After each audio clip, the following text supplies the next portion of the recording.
Hello everybody, I'm Donna Bridges and this is week 2 of social inequality. This week we're doing classical theories as well as modern theories. So it's a long lecture, probably the longest lecture we'll have in the whole subject. So I do recommend that you turn it off halfway through and pick it up again, a bit later. So yeah, do it in 2 parts. So this week we're going to talk about classical theory because we want to use it to understand inequality. Our discussions and our theorizing, our understandings of inequality have evolved from classical theories. We'll also talk about theory as it is now, the theories that people are using now to understand inequality, such as feminism, post-colonialism, postmodernism, and so on. Now, a bit of a recap from last week to refresh your memory. In a nutshell, this subject's about how inequality occurs, why do we find inequality in certain places occurring for certain groups and certain people, how unequal is the society we're living in, how unequal is the global world, why are some people more powerful and wealthy than others? Why are some people born into poverty? Why does society accept that? And which institutions and processes allow that to happen? And remember what you learnt in SOC 101, institutions are about family, religion, government, the legal system, and so on, media even. We want to understand the ways in which inequality changes over time and space. So if we look back 100 years, we're looking at a different world. We're looking at different inequalities. Sometimes we find that they are the same, but they might be manifesting differently. And also structure versus agency.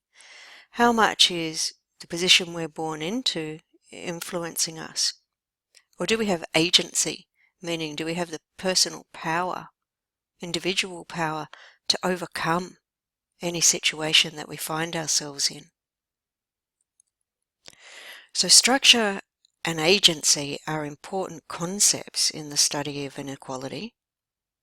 So are we locked into these life chances, or do the social structures such as those institutions, family, religion, politics, the legal system, how much do they influence us, the education system that we went through? So structure, if people always say it's the structure versus agency debate, right? So we think of it in terms of, do the structures influence us, or does agency influence us? What is more powerful in our lives? So if you're on the structure side of things, you would then believe that our life chances, our opportunities, the assets that we have are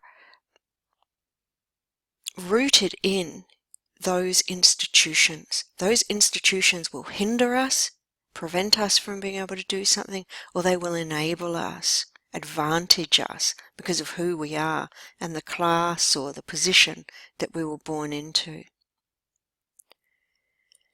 Agency, this is the belief system that the individual can make the best of any situation they find themselves in. We're all able to determine our own life chances. And this is where we get concepts such as meritocracy from. So, can you think of examples of structures, I've named some, that could advantage you or disadvantage you? So if you're born on the North Shore in Sydney to a good family, how do the institutions and structures around you facilitate your life experience, your opportunities as you go through life? Is there a good education system for you to go through?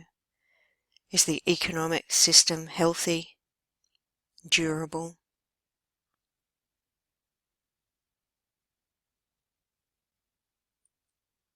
Have a look at this example. The concept of meritocracy says you can be anything that you want to be. So could this man be a CEO in the USA? Now, I use the USA as an example because people always use the USA as an example in terms of somebody arrives in the US, an immigrant, with $1 in their pocket, and the next thing you know, they're heading a big company, they're a millionaire. This would go against the structure side of the structure agency debate, which says we suffer inequalities because oftentimes we're born into them. So if he could be a CEO, excuse me, in the USA, how would that be possible? Think of it. Think of him, he's 25 years old perhaps. How would he be enabled to do that?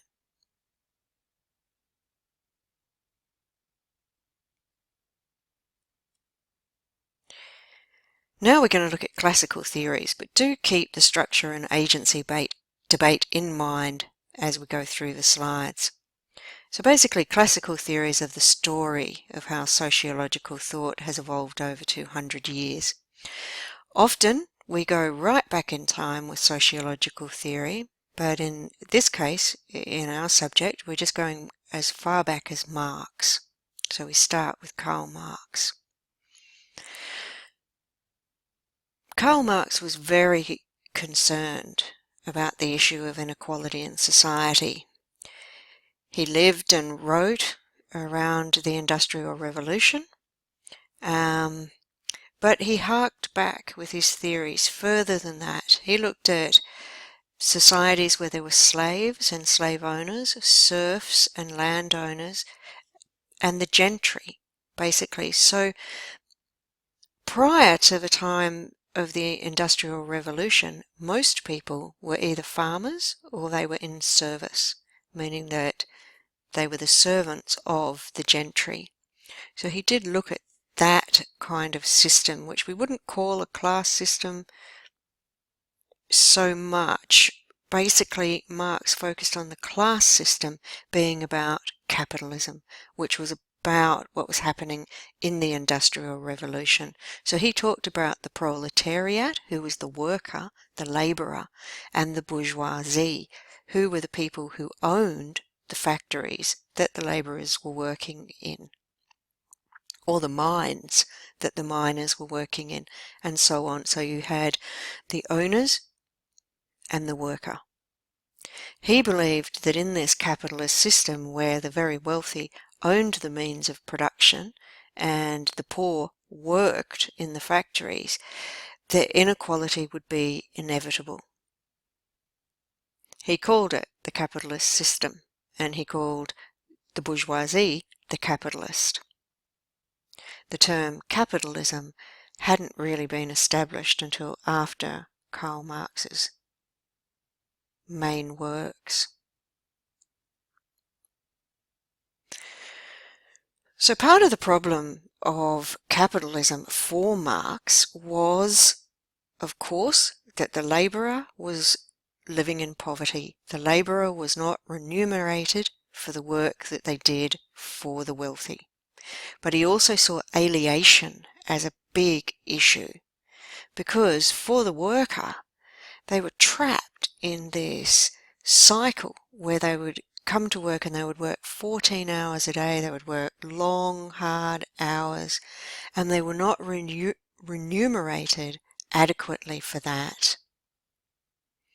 They were unable to provide for their families on that income. They were unable to satisfy their own hungers, to provide adequate shelter, to educate their children, to put shoes on their children's feet with what they earned. And they were separated from what they were doing as well. So it wasn't just this economic system that was exploiting them and oppressing them that was the issue, but the alienation between them and the work they were doing. So prior to this, if a person had been making something, then they were a tradesman or a craftsman. They were making something from start to finish and then selling it and receiving the money for that. The factories, the Industrial Revolution, took away that craftsmanship and made work more broken down into parts. So somebody would be working on just a particular part of a production line. And Marx called this alienation, where the worker becomes separate from their labour. And he believed that this would break their spirits and eventually lead to revolution.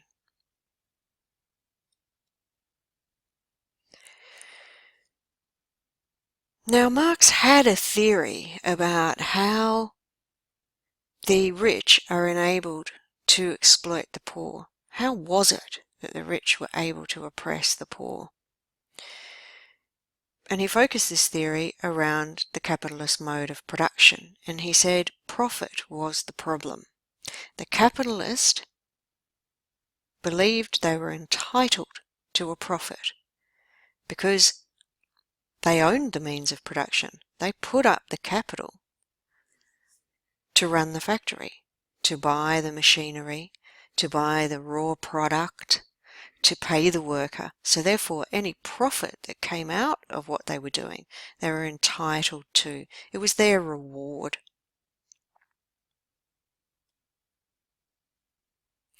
So in Marx's theory, he said the capitalists needed to maximize their profits. And the largest cost in production, and this happens today as well, the largest cost you've got to fork out as a small business owner or a large business owner is wages, is to pay people for their labour. Now, the labourer or the proletariat wants to maximise wages because they want to achieve a living wage. And a living wage is, I'm kind of asking you, what do you think a living wage is? How is that defined? What are the components of a living wage? If I was to pay you a living wage, I would be giving you enough money for what? Now, what was happening at the time is the labourer was not being paid what they were worth. They were not being paid a living wage, but they were also not getting any share of the profit. And Marx did think that this was a really big issue. And a living wage is basically something that was first designed to be given to a man to support his entire family. So a living wage needed to provide for the whole family food, shelter, education, clothes.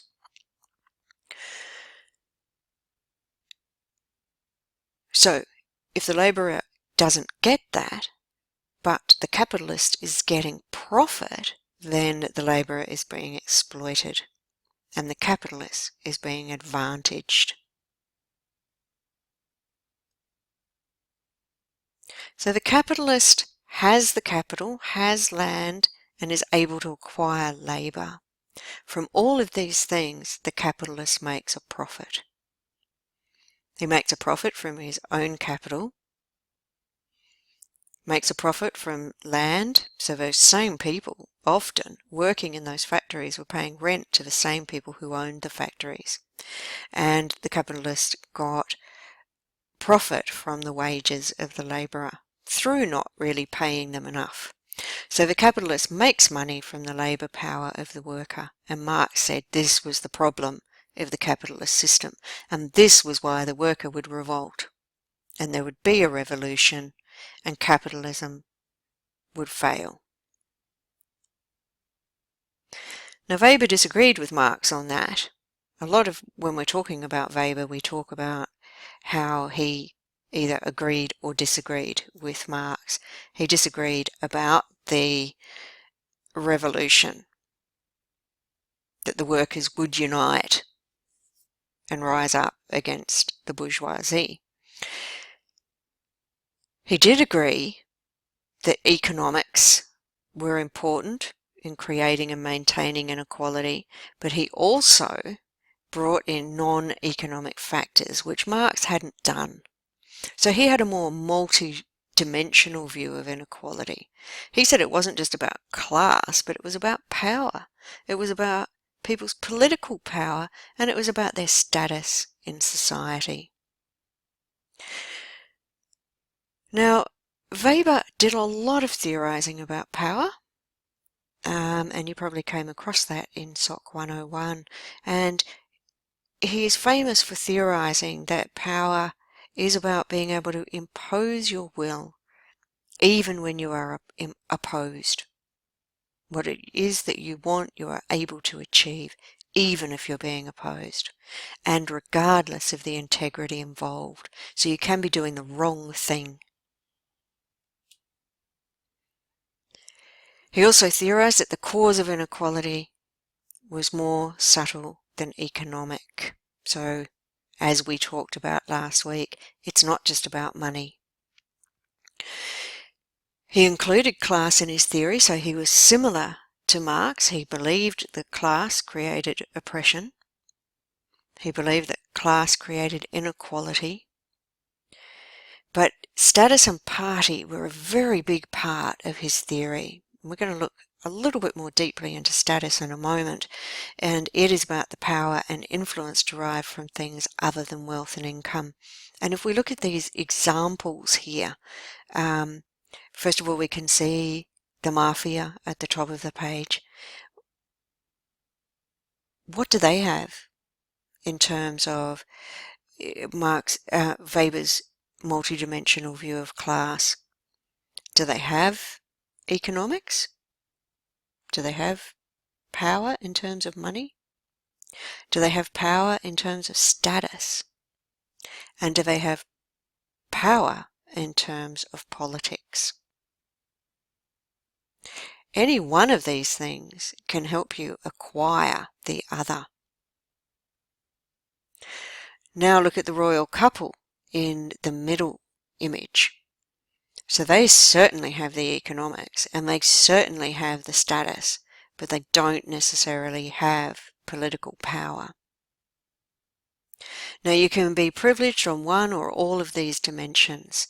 Think about the Jews in Europe at a time when they were maligned, oppressed, victimized.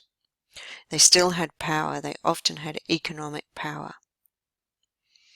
The clergy, think about what kind of power the clergy have. They often have political power. Our religious institutions exercise a fair bit of political power, and they definitely have status in the community, but they do not have the wealth and income. A Supreme Court judge is also seen to be somebody who doesn't have a big income. They take a big pay cut to sit on the Supreme Court. But they have a lot of political power and they have a lot of status. So you can have one without the other, but you can also use one to achieve the other, Weber said. So status isn't just about having status in terms of power. It can be having status in terms of being disempowered. So slaves and serfs, Weber saw as a status group. Therefore, if somebody had been a slave or a serf and they became wealthy, they wouldn't necessarily acquire high status. Whereas somebody who had been, say, an earl who lost all their money would maintain their status even though they didn't maintain their wealth. However, in a capitalist marketplace, things are different. If you lose money, you lose your class position in the capitalist marketplace. Complex theory. Now, other theories that we're going to be picking up on as we go through the subject, as well as Marx and Weber, is structural functionalism. The big name that you need to remember with structural functionalism, or just is Durkheim. That is the theorist that we'll go back to if we ever need to. Now, all of the structural functionalists saw society as an organism. So every part of society was necessary. They were interested in studying society as it is, but they weren't critical. They were wondering about, well, how is it so that society is so ordered? And how does society function? So they were studying what they saw as just simply being there. They relied a lot on social Darwinism, so the survival of the fittest. They applied that ecological theory to the human social world to say that the most socially advantaged and economically wealthy, the ruling class, were there naturally. So that class system is right and good according to them. Durkheim's big theories were of social solidarity and social order. You'll come across them in terms of crime and deviance. He saw society as a single coherent moral order, excuse me, based on universally accepted cultural norms of behaviour. Deviate outside of those norms and you threaten the order of society. So that would mean then if you were part of a group facing inequality in society, it would be wrong of you to try and redress that inequality because you would be threatening the order of society. And that would put society in a state of anomie, which is instability. And it would threaten society so much that society could break down. So why do we need to know about functionalism? Especially given that it's so conservative, it denies there's an issue with class, it actually sees inequality as serving a purpose because it promotes social stability, and we mustn't threaten the stability of society. It defends unequal distribution of rewards. Well, we need to know about it because we live in a world that has the ideologies of meritocracy and neoliberalism. So our political system is based on neoliberalism, and we will learn more about that as we go through the subject. But these are based in the principles of the functionalist theory. So it's good to know where these ideologies, where these belief systems, these thoughts have evolved from.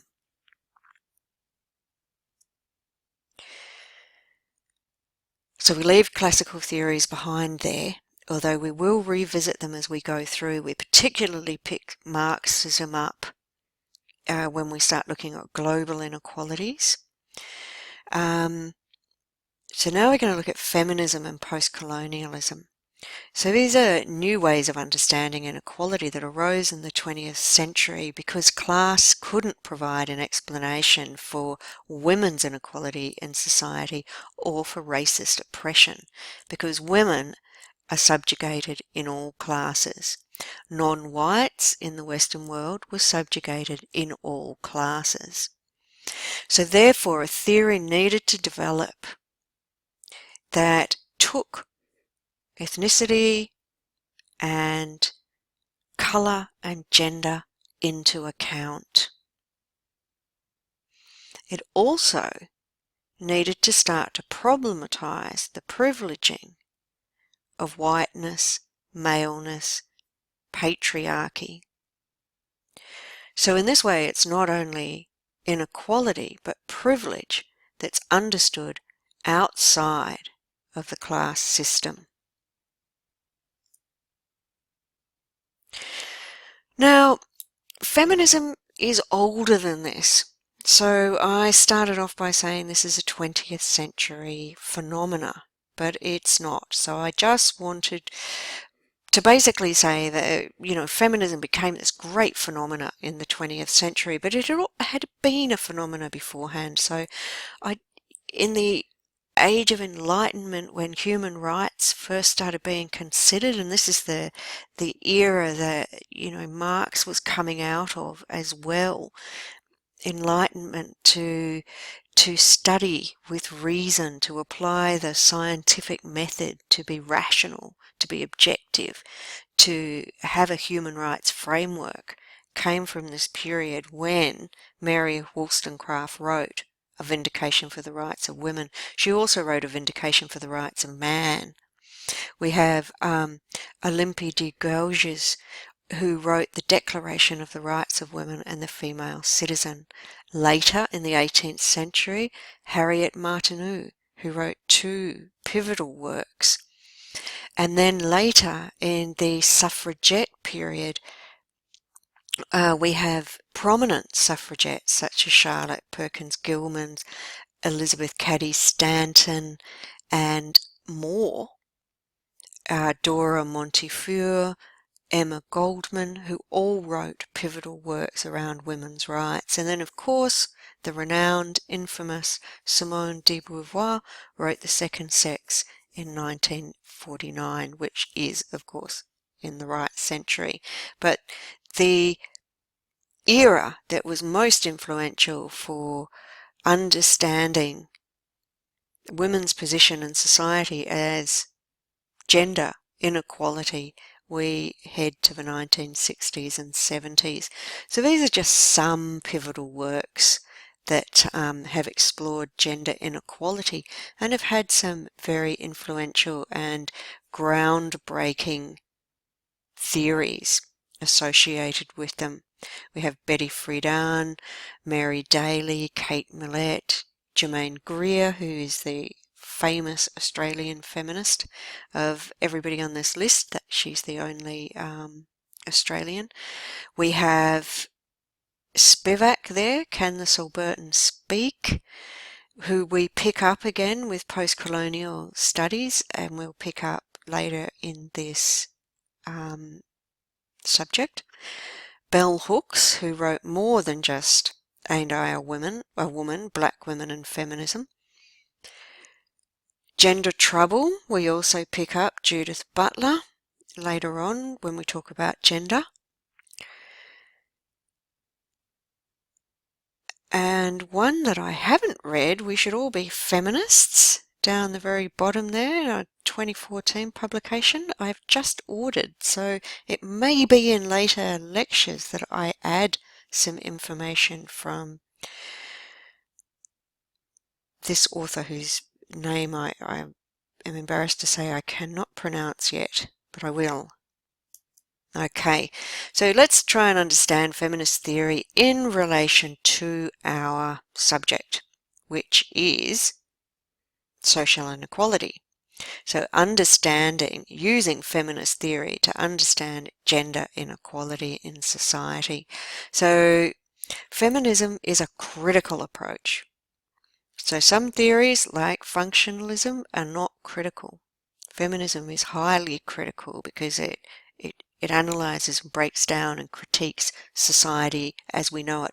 All of those institutions that we talk about, religion, such as Mary Daly's book, the family, and so on, critiqued.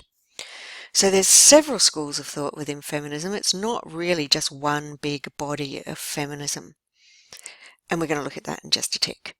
Each has contributed to our understanding of why and how gender inequality exists, why men and women are unequal, and each has its limitations. I think that often people critique feminism based on its limitations and therefore are not really trying to understand the contribution, but rather moving on from the theory rather than have a look at your textbook when at the beginning when they talk about feminism. It's just they'll talk about one school of thought and then critique it and move on as though it is now irrelevant. I would have to say I don't think any of them are now irrelevant. So the main arguments within feminist theory, the big group of feminist theory is that gender inequality is not an individual matter. It's a social issue. So it's created by those social institutions, it's maintained, and it's reproduced by them. So it's systemic, it's within them, therefore it's difficult to see, and it becomes structural. It becomes like a structural violence as well as a structural manifestation. So the personal is political was a great slogan of feminism in the 1960s and 70s, to understand that a woman's experience, something that she's experiencing at home, is actually a universal experience that a lot of women are also experiencing. Okay, now here are some of those schools of thought. So you have liberal feminism, which was one of the first feminisms of the 1960s, and basically grounded, its foundation was found in the suffragette era, which is basically, look, men and women are not different, and they should be treated the same under law. So therefore we need to redress the inequality in rights, and under law we have to have some anti-discrimination law. So we have to have affirmative action to get women into roles, to basically start the ball rolling. Now Marxist and socialist feminists came along, and these were feminist scholars very much grounded in the work of Marxism and socialism, who put women into the equation. Before that, Marx just talked about the worker. He wasn't talking about gender at all. So the feminists came along and they put the woman question into the theory. And they raised the issue of women's roles of helping capitalism succeed, helping the world go around in that way as unpaid workers, the housewives and the carers. And that capitalist system was keeping women unequal. They critiqued the institutions of marriage and family as being one of the main oppressions of women. So capitalism and the institutions of marriage and family. Radical feminism was quite different to the first two, is quite different. It is often separatist in that it can be very out there against men. It does not believe, the women who subscribe to it do not believe that women are just like men, as the liberal feminists would. They believe that patriarchy is oppressive, that it's wrong, that it undermines and undervalues women. It's a highly political movement and very woman-centered, into things like raising consciousness, so raising consciousness groups, protesting. Women's refuges were set up by radical feminists, and so on. Now post-colonial has come later. We looked back before at the theorist Spivak, who wrote Can the Subaltern Speak? And we're going to talk about her a bit more later on in the lecture. This was a study of colonization and how it furthers inequality and the oppression of women. So women are especially oppressed through colonialism and imperialism. So they analyze global inequality. So again, we're coming back to these kinds of theories later in the subject when we do global inequalities. There are special inequalities that women face in third world countries. So what are these? So post-colonial feminists are analysing these. They also do gendered economic analyses globally to understand to what extent are women unequal economically and how and why that's occurring. Postmodern and queer theory, and can I just point out before I go on, this is again not an exhaustive list. So there are other types of feminism, other schools of thought that are perhaps maybe not as influential or a little bit smaller, but some would disagree with me. So postmodernism and queer theory together in a relationship. Judith Butler would subscribe to this. So they argue that gender categories are constructed as dualistic and oppositional, and they're actually not under this theory. So that whole idea of man, woman, there's two and they are opposed and they are completely different. One is light, one is dark, one is white, one is black. Those kind of dualistic oppositions. They're also critical of feminisms that see women as one homogeneous group. So, for instance, liberal or radical.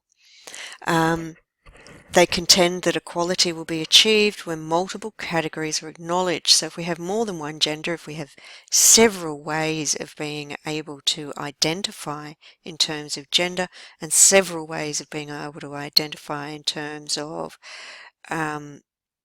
sexual orientation, then there will not be two oppositional dualistic categories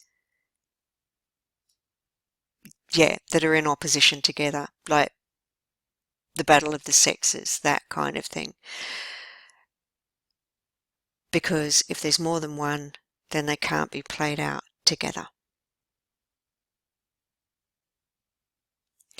Okay, post-colonial theory, so picking this back up. It's a critical theoretical approach that analyses that which is unequal in terms of imperial and colonial practices, past and present. So they basically see that although we are in a post-colonial age, where colonies are no longer desired, no longer allowed, there are practices that still operate in countries that have been colonized or where there were imperial powers. There are consequences and legacies to colonization, and that the inequalities that were found there then are still being reproduced now. So the racism, the unfairness, the inequalities still occurring for the people who were colonized by the colonizers. So it analyzes and critiques this relationship between the West and poorer countries. And again, this is something we're going to be analysing ourselves when we look at global inequalities. Okay. Edward Said is a founder of post-colonial theory, very influential. He wrote a book called Orientalism that we will be learning more about. He's famous for saying that the colonizer didn't believe that civilization and culture existed in the colonized land. They believed that the people they colonized were savages who needed their help, and also that the world was threatened if these people were not contained. So quite racist. And a belief system that was prevalent during colonial and imperial times. Outwardly, people spoke of these ideologies. He was also famous for saying that the colonized become alienated in their own land. So even after colonization has ended, people still feel alienated. They're still not included in political processes. They're still not the business owners. They're still not the wealthy, and so on. Spivak took the thesis even further in her brilliant and groundbreaking work, Can the Subaltern Speak? Now, she's a Marxist feminist writing about racism in a post-colonized land. So she said that the subaltern, she called the subaltern, is the oppressed person in a colonized land. So for her, India being an Indian woman in India, a land that had been colonized by the English for a very long time. She said that that person, that suburban, is structurally excluded. So they're excluded from politics, they're excluded from the economic system. It's very difficult to have power, except if you identify with the colonist. So you use their language, their reasoning, you pick up their values, their ways of dressing, their accents. You go to the same schools they go to, the same places they go to. Then they can see you and hear you. But before that, can the suburban speak? No, was her thesis. No. Because the suburban would be invisible.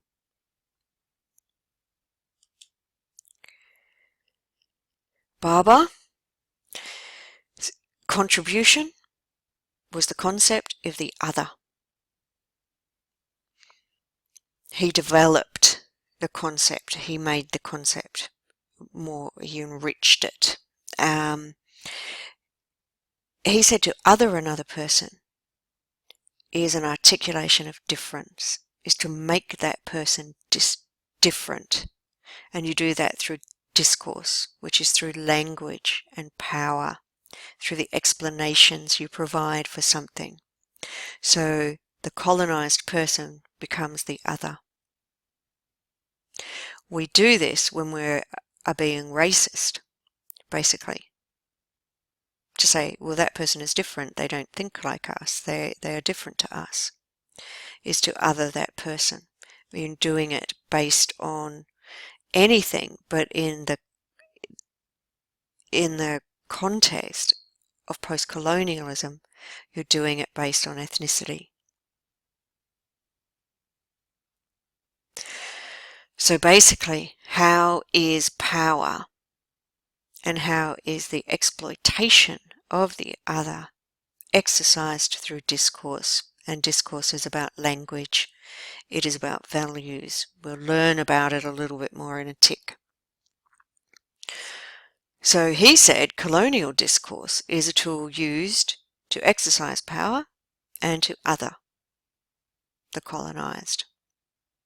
It produces the stereotype that the colonized is inferior. So moving on to postmodernity and post-structuralism. Now a lot of you are going to be really interested in this theory as well as the others because it's about identity, it's about culture, and it's about gender. So basically, postmodernity and post-structuralism were a response to post-industrial society. Globalization was becoming this massive phenomena, creating social change. Technologies were changing. The way we live and work were changing. Consumption became an issue.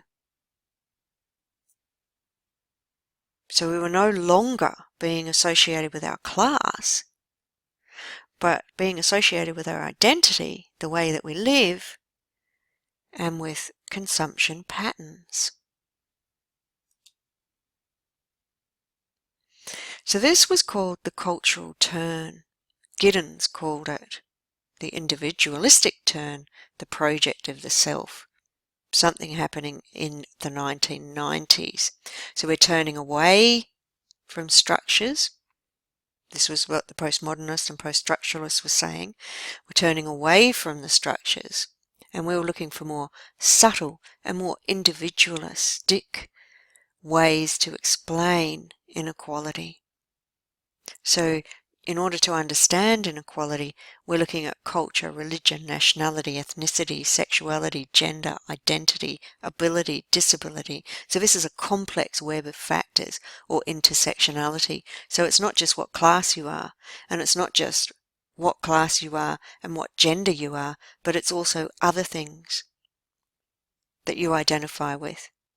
So it may be that you're a woman who identifies with a specific ethnicity, and that's important to you.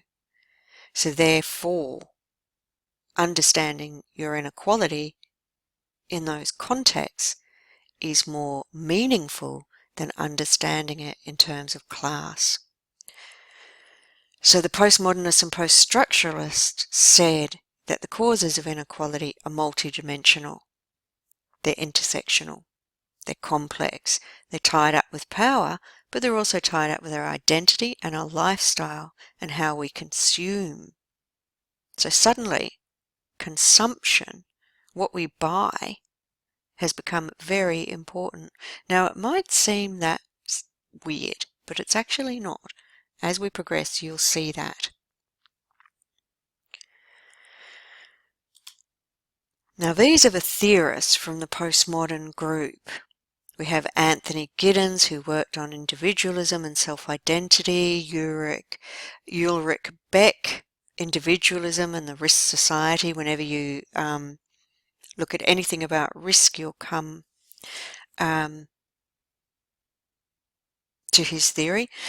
But it's the others that we're going to be dealing with mostly. A couple of times at different points in the subject, we will pick up on some of these theorists, such as Judith Butler for gender. Pierre Bourdieu, we'll talk about more in a minute. We're also going to talk about in the week that we study education. Michel Foucault, we'll definitely talk about in terms of discourse, and we'll talk about in a moment. Michel Foucault is deceased, Pierre Bourdieu is deceased, the others are living. We will be talking about Bowman's work a fair bit, especially his book Collateral Damage.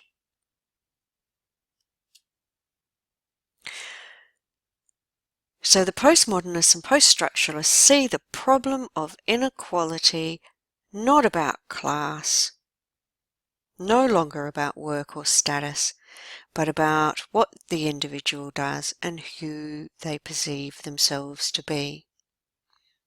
So Bowman argues that identity is not tied to the social group, but to consumption. And that's from his famous work, Liquid Modernity.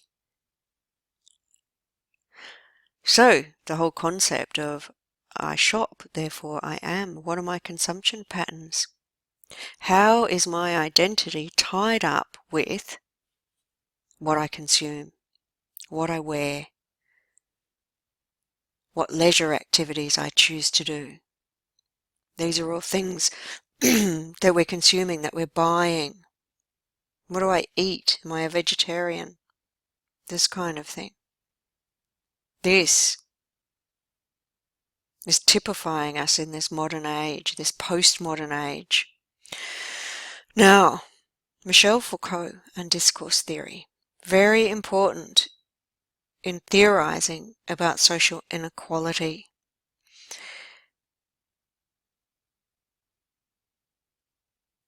A discourse is a system of thought. It's about how we create knowledge. We create knowledge through language, through the meaning that we give to something. So what meaning do we give to unemployment? How do we talk about the unemployed in our society? Do we all come together and try and help because we realize that under capitalism, unemployment is inevitable? It takes a pool of unemployed to keep a capitalist system operating. All economists know that. So do we feel sympathetic towards the unemployed and try and help them? Or do we construct them as dole bludgers? Do we look down at them? Do we stereotype and stigmatize them? However it is that we collectively, as a society, talk about and understand the unemployed is about, this is a discursive practice. We create a reality for those unemployed people. We create a reality for ourselves around unemployment by the way that we talk about it. We are constituting knowledge. We're creating knowledge. And from that discourse, we act. We create policy around the unemployed. We decide how much we should pay them. If we look down on them, if we think they're bludgeoning, if we think they're doing it on purpose, that they're choosing it, then we will pay them less. So this is important. How do we look after people who can't work in our society? That kind of inequality that occurs, not only the poverty that can occur around unemployment, but the stigmatization, the marginalization, the stereotyping, the social exclusion, the difficulty once somebody's been unemployed for a period of time to actually get a job. So it's quite important discourse. And there are going to be times where we're going to try and use discourse theory to understand inequality in particular contexts. So think about how we talk about something. So discourse analysis. So we just talked about discourse. We understand what discourse is. Then we can say, well, let's analyze a discourse. Our understandings of the unemployed. What is our discourse? Dole bludgers is a discourse. So let's analyze and interrogate this discourse. So we would look at an essentialism. An essentialism is a generalization that assumes something. We assume it's a natural phenomena. So people and things have the same characteristics. So all grass is green. All politicians only care about their popularity. That's an essentialism. This is where we apply the natural law to social life. All men are like that. Just like all grass is green. And we assume it's true. All men are violent. Most violent crime in society is committed by men, therefore all men are violent. That is an essentialism. It's a generalization and it's not necessarily true. But a lot of the time, people accept them as true. So they make something sound like a universal truth, as though they are certain and known.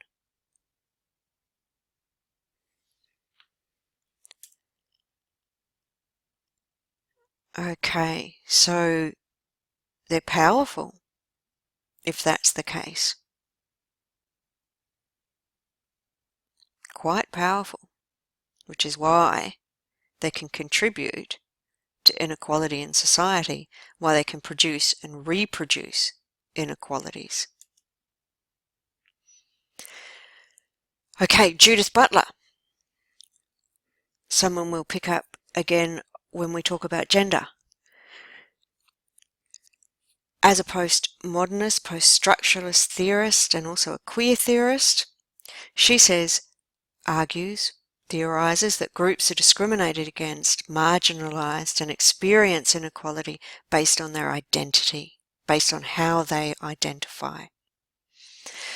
Institutions and structures in our society, she says, are less important than the cultural symbols or ways of thinking and knowledge that establish ways of behaving.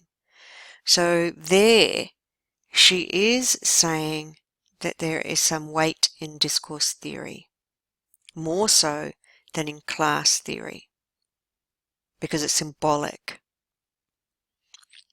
She particularly talks about gender norms. So there are expectations around the gendered norm. If you're a woman, there is an expectation that you will look a certain way, dress a certain way, behave a certain way, have certain values, do particular types of work, and so on. Society enforces that. If you fall outside it, you become marginalized even punished, victimized, subject to violence. Happens to men and women. So she theorizes around that in terms of gender inequality. Now, Pierre Bourdieu, believe it or not, bit of a sociology rock star, a very famous French theorist, who every book I think he ever wrote became a bestseller in France. We will use his work in this subject. He was a class theorist, even though he was also a postmodernist and a post-structuralist. So he bridged the divide. He talked about the class system as a habitus, as being incredibly complex. So you are part of your class system, which means that you acquire and hold the belief systems, the attitudes. You act in the same way as other people in your class because you have acquired the same beliefs and attitudes and practices from one another. You have learnt them from family, from the schools, from the people around you, from the communities that you live in. You internalize them and you act them out. They become your own beliefs and attitudes, and then you reproduce them.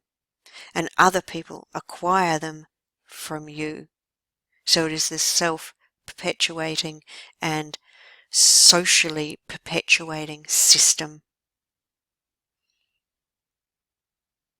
He's also famous for saying that there are 4 types of capital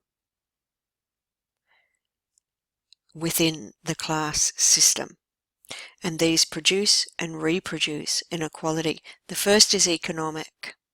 So we understand that if you have money, you are able to acquire more money from the money that you have. If you don't have money, it's pretty difficult. It's like starting a game of Monopoly with $5 when everyone else is starting with 50,000. Pretty hard to buy everything when you've only got $5. But he also talked about cultural, social, and symbolic capital. And for those of you that have done 101, you've talked about that a little bit. Cultural capital and social capital, if you have those, or even symbolic capital, it's like having money. You have these things as capital.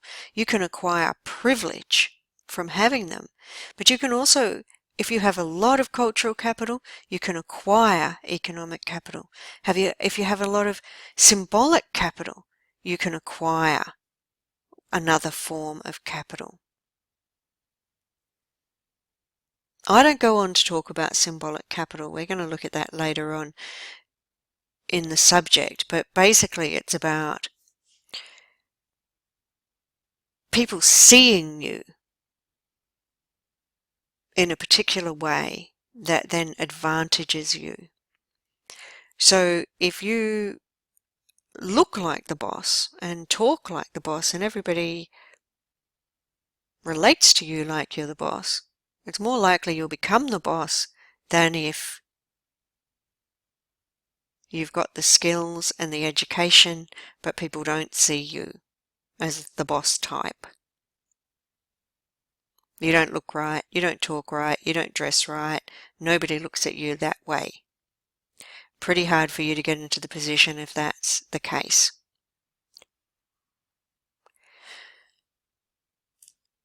Cultural capital, these are non-financial assets, and they will promote you socially. This is about having education, like the right education. So imagine if you went to Harvard or Oxford. It's that kind of capital. You speak right, you dress right, you know all the right cultural artifacts to mention if you were, say, talking to somebody important. You know how to behave. And Bourdieu talks a lot about education and how the education system produces and reproduces inequalities. So middle class children know how to behave and interact at school when they get there. He said working class children don't. They haven't been taught the same values and the same practices and the same attitudes, perhaps towards authority or towards something like reading, as the middle class child. So they will struggle, they will find it more difficult. And because the schools have been staffed and set up by the middle class, there so that their foundations are in the values of the middle class, that makes it even harder for the working class or disadvantaged classes. Social capital, think in terms of it's not what you know but who you know. So these are about your social networks and social support. Who do you know, and are those people able to get you a job? As I said, we're going to be learning a lot more about this as we go, so I'm going to leave it there because you're probably exhausted, and I know I am. So till I talk to you again in week 3, good luck with your studies.